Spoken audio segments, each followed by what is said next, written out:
Salut Pierre, Salut Marc. je suis ravi de te retrouver, on est chez toi. On va commencer ce premier numéro par le renard.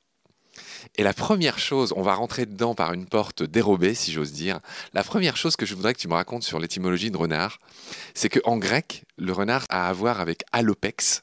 Et peut-être les gens qui nous écoutent ont entendu parler de l'alopécie, donc la calvitie. Alopécie signifie calvitie. Qu'est-ce que le renard, mon cher Pierre, a à voir avec la calvitie? Voilà, la calvitie qui me concerne directement d'ailleurs. C'est un magnifique exemple de la manière dont les anciens observaient la nature avec beaucoup de soin. En effet, le mot alopécie, il existe déjà en grec au 5e siècle avant Jésus-Christ, alopékia, donc ça désigne la chute des cheveux. Et c'est relié directement au nom du renard, alopex en grec. Pourquoi? Parce que le renard a une façon de muer au printemps entre l'hiver et l'été dans son changement de fourrure. Il mue d'une manière catastrophique.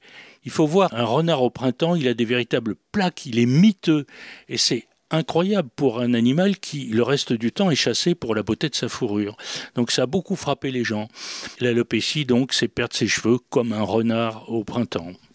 Fantastique capacité d'observation de la nature qu'on a un peu perdue depuis. Pierre, ce qui est étonnant dans l'étymologie de renard, renard en français en tout cas, c'est un nom de personnage. Avant ça, comment s'appelait le renard au Moyen Âge? Ah oui, ben le renard, c'était le goupil. Goupil, ça vient directement du latin vulpes, qui n'est pas sans rapport d'ailleurs avec alopex dont on vient de parler, une origine indo-européenne commune. Voilà, vulpes donne vulpiculus, d'où goupil.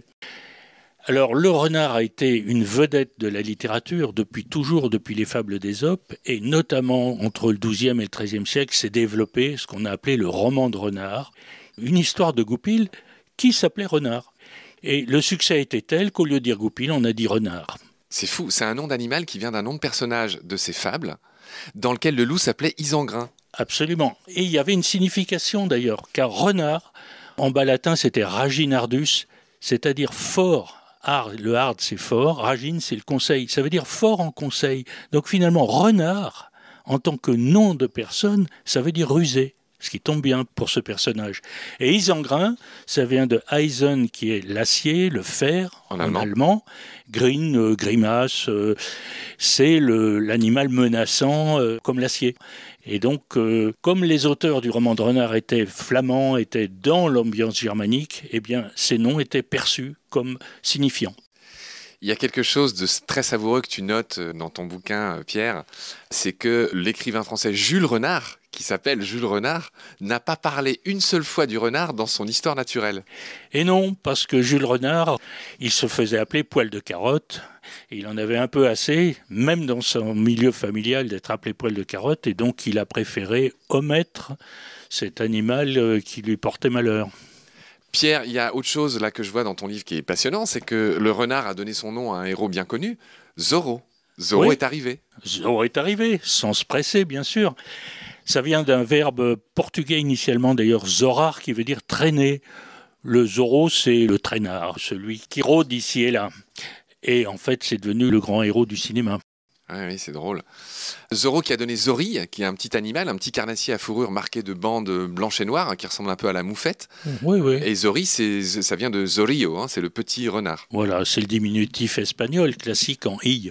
On va explorer d'autres noms apparentés à cette famille des renards. Qu'est-ce que tu peux me dire sur le fennec? Ça vient de l'arabe. Oui, alors le fennec, c'est un mot arabe qui correspond directement à l'habitat de cet animal qui est le Sahara, l'Afrique du Nord.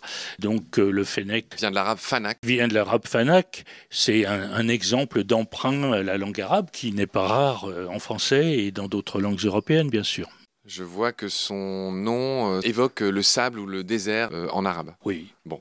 Il y a un autre nom de renard célèbre et juste magnifique, c'est l'Isatis, le fameux renard bleu. D'où vient ce nom fabuleux? Oui, oui, alors là, on est à l'autre extrême, on n'est plus en Afrique, on est au contraire en Scandinavie avec ce renard polaire.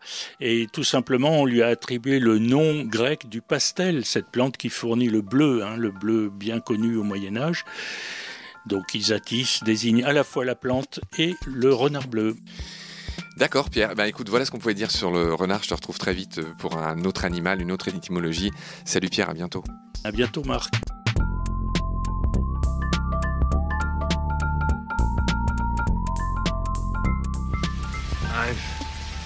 seen things you people wouldn't believe.